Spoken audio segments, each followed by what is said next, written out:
the first reading from the prophet Haggai, we're just barely touching him. We've got today, and then if you were to go to Mass somewhere tomorrow, you'd hear these two things. And then we move on to the prophet Zechariah on Saturday. It's like we barely spend any time with some of these minor prophets.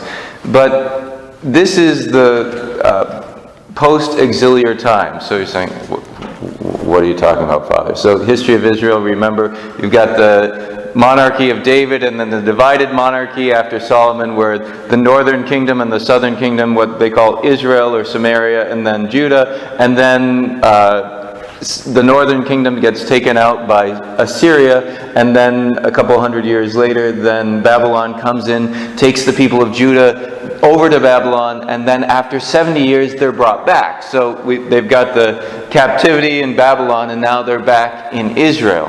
And so they're now back in Israel, and they've been making themselves comfortable. And they're saying, the time has not yet come to rebuild the house of the Lord. And the prophet says, no. Now is the time. Now is the time. You've been spending too much time on yourselves and not enough time on God. And you see, you've sown much and have brought in little. You've eaten, but you have not been satisfied. You have drunk, but you have not been exhilarated. You have been clothed yourself, but not been warmed. Whoever earned wages, earned them for a bag with holes in it. Everything you're doing is useless. It's falling apart. It's not doing what it's supposed to do, because you're not giving God the glory that is due Him. And everything else is not satisfying. It's leaving it empty and unfruitful. So the prophet is saying to them and to us, turn your heart back to the Lord. Turn your heart back to the Lord, for here and only here will you find your satisfaction, your fulfillment. We look today at St. Padre Pio, great saint of the last century, who truly lived out his call to follow Almighty God. And of course, one of his most famous quotes is, pray, hope, and don't worry. What is that? It's saying, I am trusting myself to God. I am trusting myself to Almighty God. I'm looking to Him, I'm praying, and I'm hoping, not just like, ooh, I really hope to get something for Christmas, but a true hope, saying it has meat to it, as it were, based on God's goodness. And then I don't have to worry about anything. Doesn't mean that everything's going to go just smoothly. If you look at the life of St. Padre Pio, his life was not smooth. He suffered greatly from sickness, from the stigmata in his hands and his feet. He suffered greatly from being silenced by Rome, so that he could not preach, he could not teach, he could not hear confessions for such a long period of time. And then, when he was able to minister again, and he had this incredible gift within the confessional to be able to read hearts and to be able to speak to what people needed to hear for the transforming of their souls. As he would be in there, he'd be in there for even up to 18 hours a day.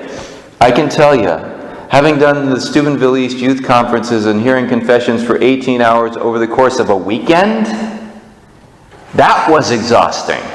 And that was over 3 days. I could barely focus by the middle of the second day. And it's like people are coming up to me and giving me their sins. They're like, I have no idea what they just said. Which is a good thing, right? We don't want me to remember anyways. But I couldn't even give them anything good for penance, because it was like, I can't even focus. And he would do this, St. Padre Pio would do this daily. Suffering in a confessional that was not heated well in the winter and certainly not cooled in the summer. Giving himself for the healing of God's people. He suffered greatly. And so to follow God doesn't mean that we're not going to have sufferings, that everything is just going to be a rosy path, because we know that broad and smooth is the road that leads to perdition, Jesus tells us. But narrow and steep is the road that leads to glory. And so it's going to be hard. But he says, pray, hope, and don't worry. Don't worry.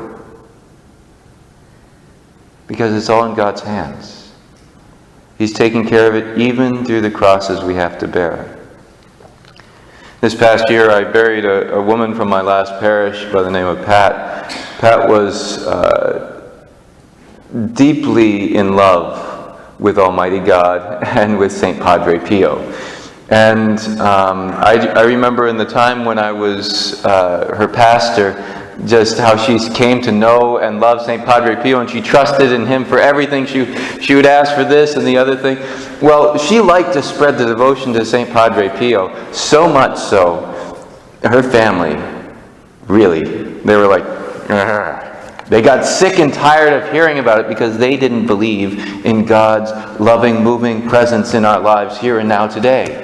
They thought of God, maybe if they believed in Him, as someone out there who, He made this world terrible, so why are we even looking to Him? But she had fallen in love with Almighty God, and so she's telling, hey, you gotta love Padre Pio, and she's handing out all these Padre Pio prayer beads or whatever else. And so at the funeral, I mentioned something about, here was a woman who loved St. Padre Pio, and her children just are like, ah!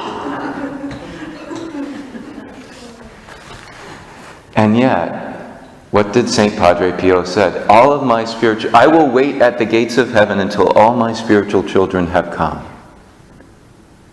And only then will I enter in. And she got to experience Almighty God and St. Padre Pio, her spiritual father, welcoming her into paradise. And her kids just didn't get that.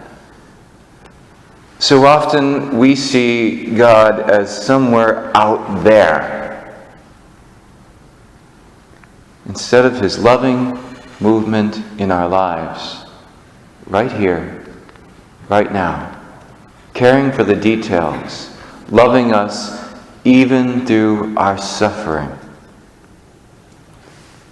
May we, like St. Padre Pio, make our lives focused on doing the work of the Lord.